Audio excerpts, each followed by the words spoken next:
Engineer पद से सरकारी नौकरी रिजाइन करके आदरणीय बहन कुमारी मायावती के साथ कंधे से कंधा मिलाकर जिन्होंने काम किया है और कई प्रदेशों के प्रभारी रहे हैं।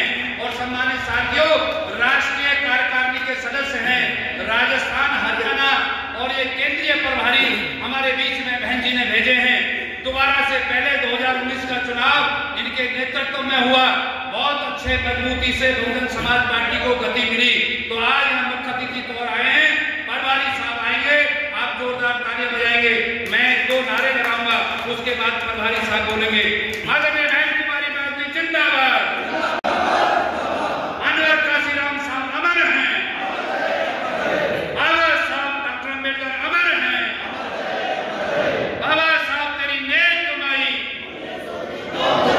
अनवर साहब तेरी नेक कमाई।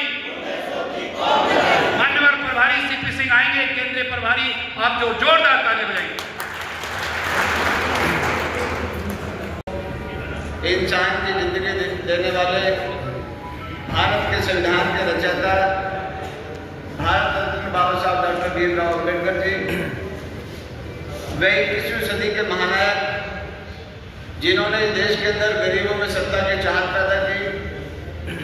और जब महाराष्ट्र की धरती पर जहाँ जहाँ 3 महापुरुष पैदा हुए, वहाँ के लोगों ने कह दिया कि हो सकत नहीं, तब कांशीराम साहब ने कहा कि हो सकत। और अपने जीते जी उन्होंने 3 बार देश के सबसे बड़े प्रदेश में अपनी सरकार बना के दिखाने का काम किया। ऐसे महापुरुषों को मैं के चरणों में श्रद्धा के सुमन अर्पित करता हूँ। अपनी नेता बहन कुमारी मायावती जी को अपना आदर्श नेता मानते हुए, जो दुनिया में 8 सशक्त महिलाओं में जिनका पहला नंबर है, में शुमार है, और जब उन्हें देश के सबसे बड़े प्रदेश में 4 बार सरकार बनाने का मौका मिला, लेडी का खिताब मिला, ऐसी नेता को अपना आदर्श नेता मानते हुए आज की इस जोन नंबर 6 की मीटिंग में उपस्थित हमारे प्रदेश के प्रभारी पट्टाई की कमेटी, अगली बार जब आप आएंगे तो जो आज आप लोगों ने ये मैंने हाजिरी आपके ली कि कौन से जिले से कितने लोग आए हैं, कितने पदाधिकारी आए, विधानसभा से कितने पदाधिकारी आए, अगली बार मैं आपसे कोई मैं यहाँ पर बात नहीं करूंगा। आप अपना फोल्डर लेकर आएंगे और यहाँ पर जमा करके एक आपके पास आएगा, एक हमें लेकर जाएंगे। बिना फोल्डर के किसी से भी हम लोग बात नहीं करेंगे। यानी यहाँ पर जो भी बात होगी, कोई भाषणबाजी नहीं होगी। जो बैंक ने काम दिया है उसे हमें 1 महीने के अंदर पूरा कर। लोग मांगने की स्थिति में है, इस देश के अंदर 111 करोड़ लोग मांगने की स्थिति में है। और मैं आपसे पूछना चाहता हूं कि मांगने वालों को सम्मान होता है, देने वालों को सम्मान होता है? और हम लोग क्या बने आजादी के अंदर के बाद?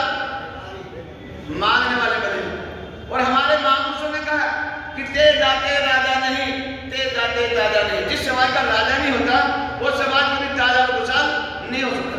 साथ में उन्होंने एक बात और कही कि जिसका दल नहीं उसका बल नहीं, और जिसका बल नहीं उसकी समस्या कोई हल नहीं। यदि अपनी समस्याओं का हल करना है तो गरीबों, तुम्हें इस देश के अंदर अपना राजा बनाना होगा। गरीबों का राजा जब तक नहीं बनेगा, तुम्हारी समस्याओं का हल देश के अंदर कोई कर नहीं सकता। तो इसलिए यदि मांगने वाला बने रहना है तो भाई वो आपकी मर्जी है, और यदि देने वाला बनना है तो देने वाला तो राजा ही होता है। सारी ताकत किसके हाथ में है? देश के राजा के हाथ में, देश के प्रधानमंत्री के हाथ में। राजा के रूप में यहाँ का मेयर भी हो सकता है, यहाँ का मुख्यमंत्री भी हो सकता है, यहाँ का विधायक भी हो सकता है, यहाँ का एमपी भी हो सकता है, यहाँ का प्रधानमंत्री, यहाँ का मुख्यमंत्री भी हो सकता है। यानी सारे खजाने देने के बाद 3 लोगों के पास खजाने, मेयर के पास खजाना है और मुख्यमंत्री के पास खजाना है, और शायद उसके बाद देश के प्रधानमंत्री के पास 3 ही खजाने, और तीनों की चाबी आपने किसको दी है? जिन लोगों ने हमें मांगने वाला बनाया। अब ये क्या आपको करना है कि मांगने वाला बनना है या इस देश के अंदर देने वाला बनना है? हम किसी की हिस्सेदारी भी नहीं छीनना चाहते, हम अपनी हिस्सेदारी सिर्फ लेना चाहते हैं, और वो भी किसके बल पे लेना चाहते हैं? कोई लाठी नहीं चलाना चाहते, कोई डंडा नहीं दिखाना चाहते, कोई तीर तलवार नहीं चलाना चाहते, कोई दंगा फसाद नहीं करना चाहते। मात्र 5 साल में बटन दबाकर इस देश के अंदर अपनी तकदीर बदलना चाहते हैं। तो चाहते हैं कि 5 साल के अंदर एक बार आप सही बटन दबा दें तो आपकी तकदीर खुल सकती है। और बाबा साहब ने उसका भी इंतजाम किया। वो जानते थे कि यहाँ के जो गरीब लोग हैं मंत्रियों से, देश के मतलब रजवाड़ों से, इनकी गिनती मंत्री उसके सामने खड़े नहीं हो पाएंगे।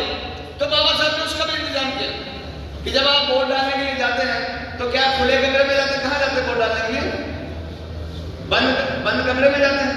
और बंद कमरे के अंदर में जब डालते हैं तो क्या खुले में डालते हैं?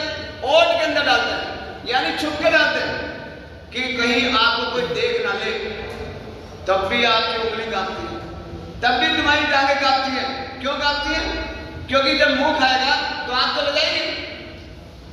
वो उंगली इसलिए कांपती है कि हम अपनी वोट की कीमत लेते हैं, और जब तक हम अपनी वोट की कीमत लेते रहेंगे तब तक साथियों हमारे अन्याय, अत्याचार इस देश के अंदर आपके बेटों की नौकरी, आपकी बहन बेटों की इज्जत और इस्मत उठेगी। यहाँ पर ये पूरा नंगा नाच हो रहा है। यदि इसे रोकना है तो आपको गरीबों को देश के अंदर राजा बनना, हुक्मरान बनना ही पड़ेगा। तो इसलिए साथियों में आप लोगों से अपील करने के लिए हम लोग आए हैं कि यदि आप लोग अपनी ताकत का एहसास कर लेंगे, क्योंकि हम अपने वोट को दारू के अंदर बेचते हैं, एक थैली के अंदर बेचते हैं, एक अड्डे के अंदर बेचते हैं, एक पाउच के अंदर बेचते हैं, एक मुर्गे की जान में बेचते हैं, एक साड़ी बेचते हैं, एक घाड़ी बेचते हैं।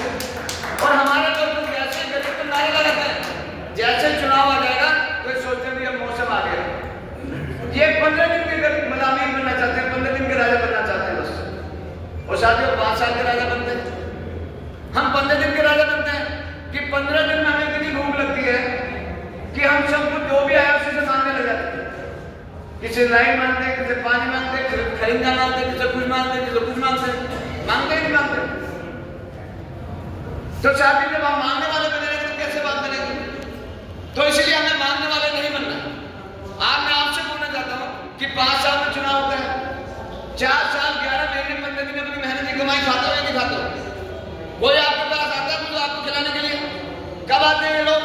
मात्र 15 दिन आपकी गली में आते हैं, और 15 दिन के अंदर ही आपको थोड़ा मोड़ा देते हैं, और उसके बाद ये खुद राजा बन जाते हैं और आपको थोड़ा खीर पकौड़ी खिलाकर और अपना काम निकल के पतली गली से निकल जाते हैं। और वो बहुत चालाक लोग हैं, वो बड़े बड़े होर्डिंग लगाते हैं, आपके मोहल्लों में पोस्टर भी चिपकाते हैं। यदि आप इतने मदहोश आदि आपने होर्डिंग नहीं पढ़े हो, आपने पोस्टर ना पढ़े हो, तो आपके घर में 4-4 हैंडबिल भी जबरदस्त पहनते जाते हैं। क्या लिखते हैं उस पर? कि अपने प्रत्याशी को अमूल्य वोट देके विजय बने, अमूल्य, जिसका कोई मूल्य ना हो। जब मेरे समाज के लोग अपनी वोट का मूल्य ले लेंगे फिर आपका काम कैसे होगा? तो इसलिए आपकी वोट की, अपनी वोट की कीमत को हमें समझना पड़ेगा। और 5 साल के हमें 15 दिन के खाने के चक्कर में न रहकर हमें 5 साल की सरकार बनानी होगी। और लोग कहते हैं कि हमें बीजेपी को रोकना है, बीजेपी तुमसे नहीं रुकेगी, ऐसे नहीं रुकेगी जैसे। जब हम बीजेपी को हराने की पोजीशन में आएंगे तो आपकी सरकार बच जाएंगी, क्योंकि वोट किसके पास है? वोट तो गरीबों के पास है। आपके सेक्टर पे खड़े हैं, आपके विधानसभा में खड़े हैं, आपके जिले में खड़े हैं, आपके प्रदेश में खड़े हैं, आपके जोन में खड़े हैं, आपके केंद्र की यूनिट में खड़े हैं। ये बहनी मसाला बना रहे हैं कि किसी भी तरह आपका ज्यादा से ज्यादा वोट पड़ जाए। आज इस देश के अंदर Bahujan Samaj party BJP number 1 पर चल रही है, नंबर 2 पे कांग्रेस है। तो वोट के आधार पर, रिजल्ट के आधार पर आज भी बहुजन समाज पार्टी 30 नंबर की ताकत इस देश के अंदर है ही नहीं। आज भी 30 नंबर की ताकत बहुजन समाज पार्टी है। तो यदि हम लोग ने तय कर लिया कि इसे पहले नंबर पे लेकर आना है तो साथियों कोई बहुत बड़ी बात नहीं है। मात्र हमें अपने वोट को वहां सही इस्तेमाल करना है कि हमें ये नहीं देखना कि हमें किसे रोकना है, हमें ये देखना है कि हमें सभी को हटाकर हमें पहले नंबर पे जाना है, अपनी सरकार बनानी है। तो साथियों हमारी बात बसपा लानी है। और ये उत्तर प्रदेश के लोगों ने करके भी दिखा दिया। ऐसा नहीं कि आपको करके नहीं दिखाया। जब लोगों ने कहा कि बाबा साहब के मुंह से एक कौशल नहीं बन सकता, तब बाबा साहब ने कह दिया कि जो लोग बोलते हैं कि हो सकता नहीं, तो कांसी राम साहब ने कहा हो सकता। हमें ये भी जानकारी होनी चाहिए कि हम एमएलए क्यों बनाते हैं, हम एमपी क्यों बनाते हैं, हम पार्षद क्यों बनाते हैं, हम मुख्यमंत्री क्यों बनाते हैं, हम प्रधानमंत्री क्यों बनाते हैं। ये हमारी जानकारी में होना चाहिए। यदि ये जानकारी हो जाए तो साथ रोटी कपड़ा और मकान, इससे ज्यादा तो कुछ नहीं मांगता। यदि इसे मैं खोल के बात करूं तो बाबा साहब ने खोल कर संविधान में लिखा है कि आप लोगों को देश के अंदर, इस देश की जनता को ये आदेश दिया बाबा साहब ने संविधान में कि हर 5 साल में चुनाव होगा और आपको जाकर अपने मत का उपयोग करना है, और जो आपके हित में सरकारें बने उन्हें वोट देकर आपको चुनाव दिलाकर उन्हें राजा बनाना है। आपने पूरी ईमानदारी से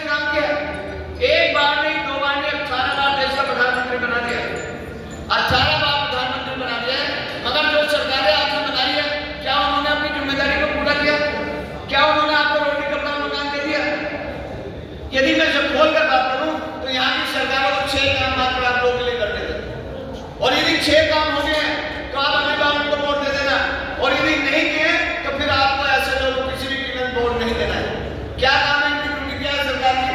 आपकी ड्यूटी है वोट डालना 5 साल में, और सरकार की ड्यूटी है कि जब उनकी सरकार बन जाएगी एक भी पैसा किसी का शिक्षा में नहीं लगना चाहिए। ये सरकार की ड्यूटी है, क्योंकि ये सरकार किसने बनाई है? ये यहाँ के गरीबों ने अपना वोट डाल के बनाई है। पहला काम है कि आपके बच्चों को शिक्षा मिले फ्री ऑफ कॉस्ट। दूसरी उनकी ड्यूटी है कि प्रत्येक व्यक्ति को जिसके अंदर नौकरी मिलेगी, रोजगार मिले, ये सरकार की ड्यूटी है। तीसरी ड्यूटी है कि प्रत्येक व्यक्ति को मकान मिले, कोई भी झुग्गी झोपड़ी में न रहेगा, कोई खुले आसमान के नीचे नहीं सोएगा। तो ये प्रत्येक व्यक्ति को जिसके अंदर मकान मिले, ये सरकार की ड्यूटी है। चौथी उनकी ड्यूटी है कि आपके लाइट का इंतजाम, आपके लिए पानी का इंतजाम, आपके लिए रोड का इंतजाम, आपके लिए खर्चे का इंतजाम, आपके लिए डिस्पेंसरी का इंतजाम, ये सरकार की ड्यूटी है। पांचवी ड्यूटी है कि आप लोग स्वस्थ रहें, आपका फ्री में इलाज हो, सरकारी अस्पताल आपके लिए खोले जाए, ये पांचवी ड्यूटी है उसकी।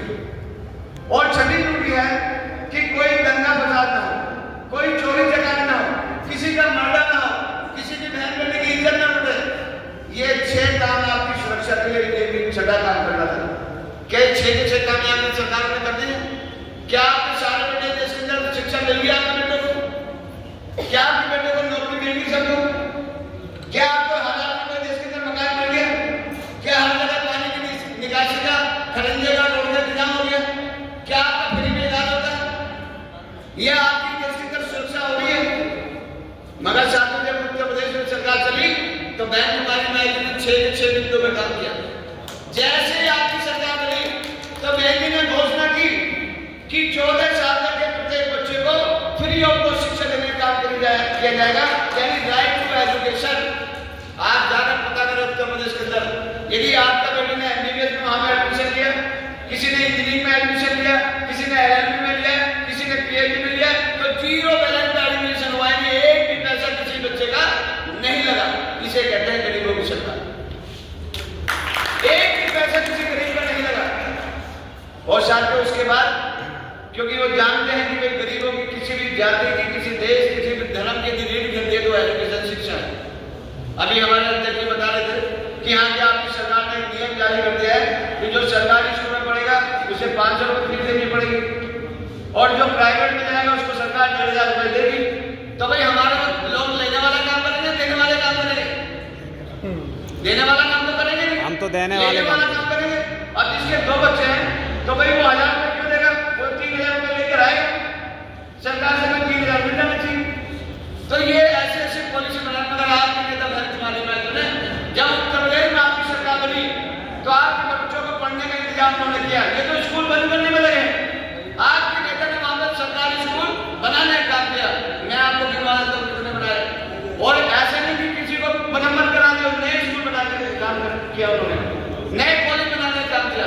7 मेडिकल कॉलेज बनाए, 6 इंजीनियरिंग कॉलेज बनाए, 2 पैरामेडिकल कॉलेज बनाए, 2 होम्योपैथिक कॉलेज बनाए, और 6 विश्वस्तरीय यूनिवर्सिटी बैंकिंग ने बनाने का काम किया।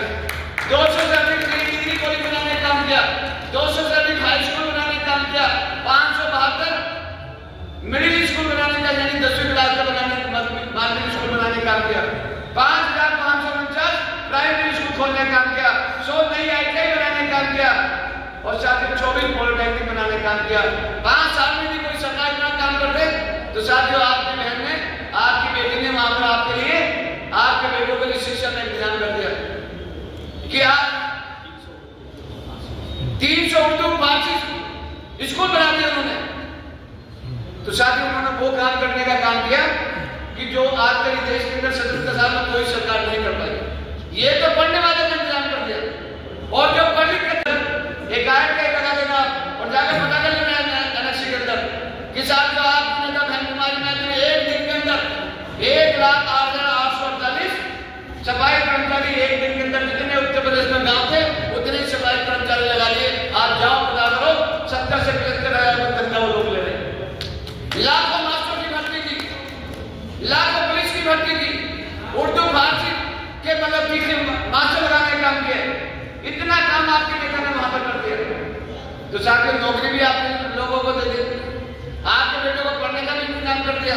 और जो कम पढ़े लिखे लोग थे तो बहन जी ने कहा कि इन कमजोर लोगों ने भी सरकार नहीं है तो इनका भी इंतजाम हमें करना चाहिए। तो साथियों आप जाकर पता कर ले उत्तर प्रदेश के अंदर कि हमारी पार्टी का नारा है कि जो जमीन सरकार की है वो जमीन हमारी है।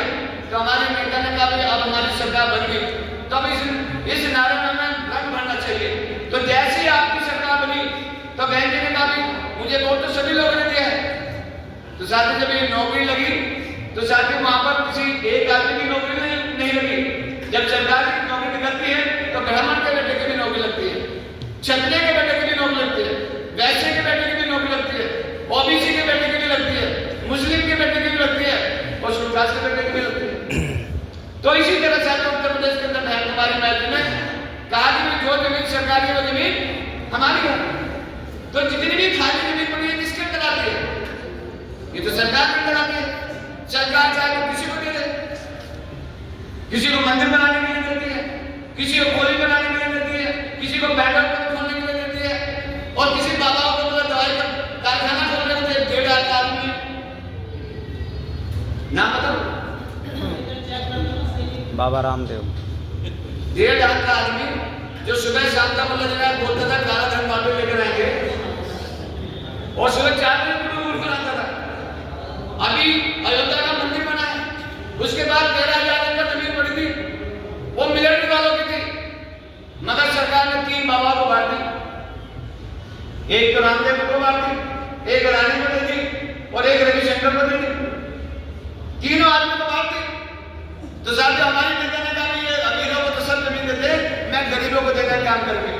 25 लाख लोगों को 3-3 एकड़ जमीन उत्तर प्रदेश में गरीबों को बांटने का हमारी मैत्री है। यदि 3 एकड़ जमीन किसी गरीब को मिल जाए तो क्या उसकी गरीबी दूर नहीं होगी? तो आपकी नेता उत्तर प्रदेश में 2 लाख लोगों को देना चाहते हैं। इतने लोगों को नौकरी दे दी, इतने लोगों को मतलब जमीन दे दी, उसके बाद भी आपकी नेता रुकी नहीं। आपकी नेता ने डीएम से बोला कि आप गांव में जाएंगे और देखेंगे कि इनके बाद रहने के लिए मकान नहीं है। तो साहब जब डीएम ने जिसका भी नाम लिख दिया, चाहे किसी भी जाति का है, चाहे अपर कास्ट का है, चाहे मुस्लिम का है, चाहे ओबीसी का है, चाहे सूरदास का है, जिसका भी नाम उसके अंदर लिख दिया, बहन जी ने 150 गज का मुझे प्लॉट काट दिया और मालका नदी का साथ दे दिया। 150 गज का प्लॉट मालका नदी का साथ।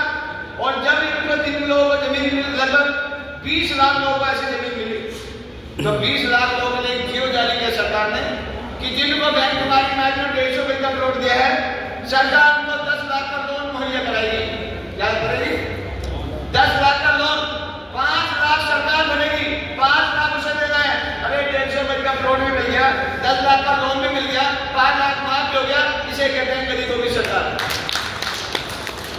तो ये सरकार आपको बना के दिखाई, आपको देने का काम किया, उसके बाद भी आपकी नेता रुकी नहीं। 2006 में मानव कांशीराम साहब ने छोड़कर दुनिया से चले गए। ये तय किया कि मानव कांशीराम साहब ने पूरी जिंदगी लगाकर गवर्नमेंट को खड़ा किया है, उनकी यादगार में मुझे कुछ न कुछ काम करना चाहिए। तो साथियों आपके नेता ने कि भाई ये गरीबों ने जो ये गाँव देहात में रहते हैं, इन पे अन्याय अत्याचार होता है, तो इन्हें शहर की जिंदगी जीने का मजा मिलना चाहिए। तो आप जाकर देख लेना उत्तर प्रदेश के अंदर जितने भी हाईवे रोड है, व्हाइट कलर में जिनमें नीली पट्टी लगी है, वो मान्यवर कांशीराम शहरी विकास योजना के तहत फ्लैट बनाकर बहन ने 1 साल के अंदर 1,01,000 फ्लैट, 2 कमरे का मकान, latrine bathroom kitchen free of cost, यानी 5 साल के अंदर 5,05,000 फ्लैट गरीबों को बांटने का काम किया। इसे कहते हैं गरीबों की सरकार। तो यार इस आजादी के बाद किसी ने इतना काम किया हो तो बताओ जरा। तुलना करें आप कि जिनकी भी सरकार बनी है, कांग्रेस की सरकार बनी, बीजेपी की सरकार बनी, जनता दल की सरकार बनी, क्या इन्होंने इतना काम किया? अरे कांग्रेस ने 405 की बात नहीं की आपसे, कांग्रेस ने 7 साल बाद बात किया और 4 ही बात की, गरीबी दूर करेंगे, बेरोजगारी दूर करेंगे, महंगाई दूर करेंगे, भ्रष्टाचार दूर करेंगे। क्या खत्म हुई? नहीं हुई। पिछले साल में आप लोगों से कहने के लिए आए हैं कि यदि हमारा सरकार बनेगा तो शायद ये काम उत्तर प्रदेश की तर्ज पर ये हम हरियाणा में भी कर सकते हैं। तो आप हाथ खड़ा करके बात करें, क्या आप बहन के साथ करें, ईमानदारी से वोट देंगे, संकट बनाएंगे? भाई इनका वोट क्या हो सकता ये देख लेना।